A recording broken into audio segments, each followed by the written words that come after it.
श्री स्वामी समर्थ. कशा आहेत तुम्ही सगळे? मस्त आहेत ना? मस्तच राहतं. चला, आपल्या नवीन एका व्हिडिओमध्ये तुमचं सगळ्यांचं मनापासून स्वागत आहे. तर हा जो व्हिडिओ आहे ना, तो संक्रांतीच्या पण अगोदरचा व्हिडिओ आहे. मी तुम्हाला गेलेल्या व्हिडिओमध्ये म्हणले होते की अगोदरचा जो व्हिडिओ आहे तो म्हणजे पाठवायचा राहिला आहे, तर तेच मी संक्रांत झाल्याच्या नंतर पाठवेल. कारण हेच जर व्हिडिओ पाठवत बसले असते ना, तर ते व्हिडिओ राहिले असते. त्याच्यामुळे आणि संक्रांतीचा शिलाईचा लोड असल्यामुळं खरं तर मला हा व्हिडिओ पाठवता नाही आला. त्याच्यामुळे म्हटलं चला आत्ता व्हिडिओ म्हणजे शेअर करू तुमच्यासोबत. तर बाजारातून ना चिनी मातीचं भांडं आणलं होतं. खूप दिवसापासून इच्छा होती ते भांडं आणायचं म्हणून. तर फायनली त्या दिवशी कसं तरी ते भांडं आणण्याचा योग आला म्हणायचं. आणि इथं ना समूला इतका नाद लागला होता ना, ती आज कंप्लीट 4 दिवस झालं फुलं वाळवत होती. का तर तिला धूप बनवायची होती आणि तिला बघायचं होतं की घरच्या घरी धूप बनवता येते का म्हणून. पण जमली पण होती छान. पण ते फुलं आहेत तर ते मिक्सरमधून व्यवस्थित एवढे बारीक निघले नाहीत. ते जर एकदम बारीक निघले असते ना पावडरसारखे, तर 100% ते धूप तयार झालीच असती.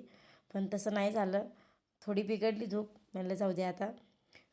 प्रयत्न केल्याशिवाय पण आपल्याला म्हणजे माहिती होत नाही की आपल्याला ती वस्तू बनवता येते का नाही येते. त्याच्यामुळे तिचे प्रयत्न चालू होते.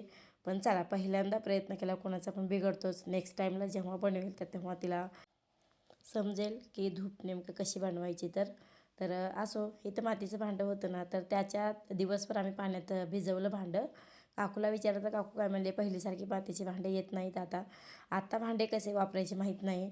त्याच्यामुळे मग आम्हाला त्या म्हणजे ज्यांच्याकडून आम्ही घेतलं त्यांनीच सांगितलं की एक दिवसभर पाण्यात भिजू घाला, नंतर तुम्ही वापरला तरी चालतं, पण त्याला थोडंसं तेल लावा. त्याच्यामुळे मग आम्ही दिवसभर पाण्यात भिजायला ठेवलं. आणि पहिल्यांदा त्याच्यात म्हणलं चला गोड काहीतरी बनवू. त्याच्यासाठी गोड म्हणलं की पहिला पदार्थ आठवतो तो चहा. त्याच्यामुळे मग इथं मातीच्या भांड्यातला चहा पिण्याची इच्छा झाली होती माझी. कधी भांडं मी बाहेर काढेल वापरायला आणि कधी त्यात म्हणजे त्याच्यामध्ये चहा करेल असं झालं होतं. तरी त्या पोरींनी मला चहा करून आणून दिला होता. कारण मी होते शिवायलेली, मशीनवर बसली होती, ब्लाऊज शिवायला चालू होते माझे. आणि संध्याकाळचा टाईम होता. इथं तुम्हाला वाटतं असेल चहा तर केला आहे, तेल तर फक्त तेल वरूनच लावलं आहे, मधून तेल लावलेलं नाही आहे. तर बघा आपला चहा किती छान उकळला आहे. भरपूर उकळू दिला आणि चहामध्ये अद्रक, पुन्हा विलायची, पुदिनाचे पानं, तुळशीचे पानं, बरंच काही चहामध्ये म्हणजे मसाला चहा म्हणलं तरी चालतं. कारण मातीच्या भांड्यातलं चहा पिण्याची जी मजा असते ते वेगळीच असते. तर तुम्हालासुद्धा असा म्हणजे मातीच्या भांड्यातला चहा बघून मला माहिती आहे की थोड्याला पाणी सुटत असेल. कारण चहा म्हणलं ना, 10तून मला तर वाटतं एखादंच कुठंतरी असेल की त्याला चहा आवडत नाही. असं कोणीच नसेल की त्याला चहा आवडत नाही. किती पण कंट्रोल करा तुम्ही, चहा बंद करण्याचा पण कंट्रोल होत नाही. चहा प्यावंच वाटते. मी खूप वेळेस प्रयत्न केला की चहा कमी करायचा. माझ्यानंतर काही ते होतच नाही चहा कमी करणं. तर असो, चला आता आपण मातीच्या भांड्यातला चहाचा स्वाद घेऊ की कसा चहा लागतो आहे. तर मी तर घेतला, पण तुम्हीच तर नक्की ट्राय करून बघा. मातीचं भांडं घेतल्याच्यानंतर पहिल्यांदा चहा करून बघा, तर किती छान लागतो आहे चहा. मला तर ना वासानंच मला चहा कधी पिला असं झालं होतं. एवढा चहा मला आवडला होता. संध्याकाळचा टाईम होता बरं का, जेवायचं होतं आम्हाला आता थोड्या वेळानं. तरीसुद्धा चहा मला आणून दिला, काय तर माझी इच्छा झाली म्हणून. आणि पोरींनी माझं मन खुश केलं मला चहा पाजून. तर हा दुसऱ्या दिवसाचा व्हिडिओ आहे, कारण काल फक्त तेवढाच व्हिडिओ शूट केला होता. तर दुसऱ्या दिवशी मग इथं छान असं भांडं स्वच्छ करून घेतलं आणि नंतर त्याच्यामध्ये आता भाजी करायला चालू आहे. आणि भांडं कसं घासायचं, काय घासायचं ते पण मी दाखवणार आहे तुम्हाला एखाद्या व्हिडिओमध्ये. म्हणजे ना कापडाला याला घासायला जमत नाही, एकदम हलक्या हाताने घासावं लागतं भांडं हे. आणि वापरावं पण लागतं तसंच हलकं, नाही तर थोडा पण जर आदळला आपण तर लगेच गेलंच कामातून. तर ह्याच्यात ना फोडणी जरा करपत होती. पण छान झाली ती भाजी. पण त्याच्यामध्ये वांग्याची भाजी केली होती चुलीवर, छान झाली होती. चुलीवर ठेवायचं कारण म्हणजे काय, जे भांडं आहे तर ते अजून जास्त चांगलं घट्ट होईल, त्याच्यामुळे मग चुलीवर ठेवून भाजी केली होती त्याच्यामध्ये. आणि ते पार्सल आलं होतं आमचं बघा. जसं की सगळ्या बायकांचा आवडीचा विषय म्हणजेच आपलं पार्सल. पार्सल आलं म्हणलं ना आपल्याला, त्यातल्या त्यात आपल्या आवडीचं पार्सल असलं ना तर मग बघायलाच नको. एवढा आनंद होतो आहे ना, खूप आनंद होते. तर हे पार्सल काय आलं होतं, तर साडी आली होती. मला तर साडी इतकी आवडली. आधी वाटतं कशी येते, काय येते काय माहिती, पैसे जास्तीचे गेलेत, येते का नाही बरी. पण ना साडी खरंच खूप सुंदर आली होती, छान आली होती साडी. मला जसे पाहिजे तशी साडी आली होती. मला ना काठापदराची साडी घेतली ना, तर पाठीमागून जर काठ पलटी पडली ना तर अजिबात मला ती साडी आवडत नाही. अंगाला सुद्धा लावायला नको वाटतं ती साडी. त्याच्यामुळे ना मला सहसा काठापर्यंत साड्यांचं नकोच वाटते, मला त्याची आवडच नाही जास्त करून. साध्या सिंपल साड्या मला आवडतात जास्त करून. तर तर तुम्ही आता एवढे दिवस जर माझे व्हिडिओ बघताय तर त्याच्यात तुम्हाला कळालंच असेल की मी जास्तीचे करून काठापर्यंत साड्या वापरतच नाही. 5 ते 10 मिनटासाठी फक्त माझ्या अंगावर साडी असते, बाकी मी लगेच साड्या काढून टाकते. पण ही साडी खास संक्रांतीसाठी मी मागवली होती. खूप दिवसापासून ऑर्डर करून ठेवली होती, पण ऑर्डर काही घरापर्यंत येत नव्हती. पण आज फायनली आली. 2 दिवस संक्रांत आहे म्हणताना साडी आली. आणि ह्याच्यावरचं जे ब्लाऊज आहे ना, तर ते पूर्ण आरीवर्क ब्लाऊज आहे. असं जर आपल्याला बाहेर आरीवर्क जर करायला गेलो तर एवढ्या ब्लाऊजला नाही नाही म्हणलं तरी 3,000 4,000 तरी सहज घेतात. तर त्याच्यामुळे खरं तर ही साडी मी मागवली होती त्या ब्लाऊजसाठी खरं तर. कारण मला पण त्या ब्लाऊज खूप जास्त आवडला होता, साडीपेक्षा जास्त ब्लाऊज आवडला होता म्हणून. पण मला वाटलं की मी जशी बघितली तशी येते का नाही, येते का नाही वाटत होतं. पण आली फायनली मी जशी बघितली होती तशीच. आणि साडीचा कपडासुद्धा एकदम सॉफ्ट आणि छान कपडा आहे साडीचासुद्धा. त्याच्यामुळे आल्या अगोदर मी काकूला ओपन करायला लावली साडी. ही पाठीला येते, गळ्याला बी आहे की हो का? मग काय अगो बाई दोन्ही कोण आले गळ्याला तर. मारते हो का बघा बाई. मागचे पण मारचे हो हो का? काय नाही नाही उगा थोडी उकला. नाही अशी नाही अशी नाही अशी नाही अशी नाही अशी लांबकी टाका नसतं. हो कपडा बी किती छान आहे याचा. हो बघा ना पदर बी मस्त आलाय की, पदर बी बघा. छान आलंय बाई, छान आहेत बघा. बघा उन्हात किती चमकायला लागली साडी. तिने पहिल्यांदा मागविली, कशी येते कशी येते कशी येते काय माहिती, कशी येते काय माहिती. छान आहे. मऊसूत आहे कपडा पैशाच्या मानानं. हां झाला आता करा पॅक आता. हां इथूनच करा. हो का हो का इथं घडी आहे ह्याची. पण करा जाऊ द्या कशी बी केली तरी काट पलटी पडत नाही. तो कडकवाल्या साड्या घेतल्या का काटलाही पलटी पडते ती, मग ती साडी व्यवस्थित घालण्यात बी येत नाही. आता माझी लेक लगेच गुंडाळून बघायला आल्यावर.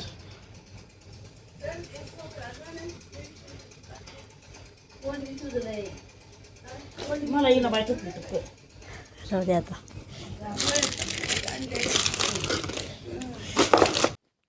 तर बघा साडी किती छान आली. मला जशी पाहिजे तशी साडी आली. आणि शिवानी नव्हती खरं तर, कळमला गेली होती. आणि तिला ना कळमचा मी बेल्ट आणायला लावला होता, माझ्या मशीनचा बेल्ट खराब झाला होता. तर तिथे जाताना ना तिने घरचा बेल्ट घेऊन जायचं तर गेलीच नाही, तशीच गेली. तिथे गेल्याच्यानंतर त्या दुकानदाराला सुद्धा द्यायचं कन्फ्युशन झालं की हा बेल्ट देऊ का तो देऊ. तर त्याच्यामुळे त्यांनी काय केले माहिती आहे का, 3 बेल्ट दिले सोबतच. म्हणजे जो बसताय तो ठेवून घ्या आणि जे बसत नाही ते रिटर्न करा. त्याच्यामुळे मग 3 बेल्ट आणले होते तिनं मशीनसाठी. आणि बाकीचे अस्तर, लेस, बंद, पुन्हा आपले काच बटन हुक, हे बरंच सामान आणलं होतं कळमून तिनं. आणि ती साडी ऑनलाईन जी आली होती तर त्याला गोंडे पण आणायचे होते. पण रिअल साडीचा कलर आणि फोटोवरचा कलर दोन्हीमध्ये चेंज असतो. त्याच्यामुळे मग गोंडे जर म्हणजे वेगळे आले असते तर ते मग ते विशेष आले नसते, पूर्ण साडीचाच लुक गेला असता. त्याच्यामुळे म्हणलं नेक्स्ट टाईम जेव्हा तू कळमला जाशील तर तेव्हा साडी घेऊन जा आणि नंतर मग आपण गोंडे आणू. त्याच्यामुळे मग ते राहिलं तसंच. तर आता इथंच कळमून जे बी काही सामान आणलं आहे तर ते इथं दाखवत होती मला शिवानी. कारण संक्रांतीचे ब्लाऊज होते त्याच्यामुळे मग त्याला अस्तर पण भरपूरच लागायचे होते. तसं तर शिवानीची इच्छा असते की पूर्ण कलरचे एक एक एक एक गट्टे आणू म्हणून. पण आपण म्हणायला म्हणतो 12 कलर, पण 12 कलरमध्ये किती कलर वेगवेगळे निघतात ना ते आपल्याला पण माहीत नाही. त्याच्यामुळे मग आणून तरी आणायचे किती अस्तर असे. लाल कलर आणला, लाल कलरमध्ये नाही नाही म्हणलं 4-5 कलर आहेत. पुन्हा आपण आकाशी कलर आणायचा म्हणला, आकाशी कलरमध्ये पण 4-5 कलर आहेत. मग आणायचे तरी बंडल कोणते कोणते आणायचे. त्याच्यामुळे मी काय करते माहिती आहे का, 2 डझन 3 डझन 5 डझन असे अस्तर एकखट्टे आणून ठेवले ना मग टेन्शन राहत नाही. तसं पण सारखं कळमला जाण्यात येतं त्याच्यामुळे. आणि ही जी कांडी लेस आहे, कांडीची म्हणजेच या लेसची ना सध्या जास्त ट्रेंड निघाले. कारण प्रत्येक बायकांना वाटतं की आम्हाला बाह्या बसवताना ना ही लेस वापरावी. त्याच्यामुळे मग आज ही लेस आणली होती. आणि त्याच्याबरोबर ना म्हणजे डिझाईनमधून ब्लाऊज आले होते शिवायला मला. त्याच्यासाठीच मला हे सिल्वर कलरचे मणी लागायचे होते. आणि त्या ज्या गुलाबी कलरच्या गुंड्या आहेत तर त्या पण लागायच्या होत्या. त्याच्यामुळे मग ते शिवानीला सांगितलं होतं. आणि हा जो बाजार आहे प्रत्येक वेळेस तीच करते, कारण तिला कॉलेज तिथं असल्यामुळे ना जाण्यात तिथं सारखं. म्हणून मग तिनं सगळं सामान माझं घेऊन येते. जेव्हा ती सामान आणते ना माझं सगळं शिलाई मशीनचं एवढं छान आणि परफेक्ट आणते ना की थोडंसुद्धा म्हणजे माझ्या न आवडीचं सामान नसतं, एवढं छान आणते. कारण तिची पण चॉईस ना माझ्यापेक्षा पण छान आहे. त्याच्यामुळे मग मी तिला जास्त करून तर हा बाजार करायला लावते. ती सारखं कळमला जाते, त्याच्यामुळे मग तिला ह्यातली जास्त माहिती आहे माझ्यापेक्षा. मी फक्त इथून सांगायचं काम करते. पण चांगली क्वालिटी, हलकी क्वालिटी, भारी क्वालिटी आणायचं हे तिचंच काम आहे. पण ती चांगलं आणते, त्याच्यामुळे मग मला पण नाही काय वाटत. त्याच्यामुळे मी कधी बाजारात जात नाही आणायला. तर इथं बघा पूर्ण गुंड्याचा एक बॉक्स आणला होता, पुन्हा हुकाचा एक बॉक्स आणला होता. बरंच सामान आणलं होतं, कारण आता सण होता, सणाला लागणार होतं सगळं सामान. सारखं सारखं पण दुकानला जायचं म्हणलं ना तर मग नको वाटतं. एखाद्या वेळेस कस्टमर येऊन बसतं आणि हुकच संपले, गुंड्याच संपले, असं परेशानी होते. त्याच्यामुळे मग एकट्ठे आणलं ना सामान जास्तीचं तर मग बरं पडतं, जास्त करून जायची यायची गरज लागत नाही. तर इथं आल्या तिनं साडी वगैरे बघितली नव्हती, सामान सगळं मला दाखवलं, नंतर साडी बघितली. एवढी खुश झाली ना ती साडी बघून. तिला एकदा अंगावर साडी घातली ना तर काढायला नको वाटत होतं, एवढी साडी तिला आवडली होती. नंतर तिला वाटलं की मी आणले असते गोंडे तर बरं झालं असतं, कारण तिनं जी गोंडे बघितली होती तर ती बरोबर ह्या साडीला शूट करत होते. पण मला वाटलं वेगळे येतील थोडे, त्याच्यामुळे मी नको बोलले. दुसऱ्या वेळेस जेव्हा जाईल तर तेव्हा घेऊन ये म्हणून. तर हिनं साडी घालून बघितली, मी काय साडी घालून बघितली नव्हती अंगावर वगैरे टाकून, पण हिनं टाकली होती. पण साडी खरंच खूप सुंदर आली होती. साडीची प्राईस सांगते तुम्हाला किती आहे. तर साडीची प्राईस तुमच्या अंदाजानं किती असेल हे मला कमेंटमध्ये सांगा, नंतर मग मी सांगते तुम्हाला. आणि ह्याच्यावरचं ब्लाऊजसुद्धा बघा, आरी वर्क ब्लाऊज आले. ब्लाऊज बघून साडीचा अंदाज तुम्ही लावू शकता कशी आली आहे, काय आले. तर असा होता आजचा व्हिडिओ आवडला असेल तर व्हिडिओला सबस्क्राईब करायला विसरू नका आणि व्हिडिओ कसा वाटला ते पण नक्की सांगा. आणि चला मग भेटू पुढच्या व्हिडिओमध्ये. आता हा सध्या तर महागातला व्हिडिओ आहे. मला माहिती आहे की व्हिडिओ खूप महाग पुढे होतात, पण पर्याय नाही, शूट केलेला होता आणि तुम्हाला पण साडी दाखवायची होती, त्याच्यामुळे हा व्हिडिओ घेतला मी खरं तर. तर चला व्हिडिओ आता इथेच मी स्टॉप करते. भेटू पुढच्या व्हिडिओमध्ये. बाय.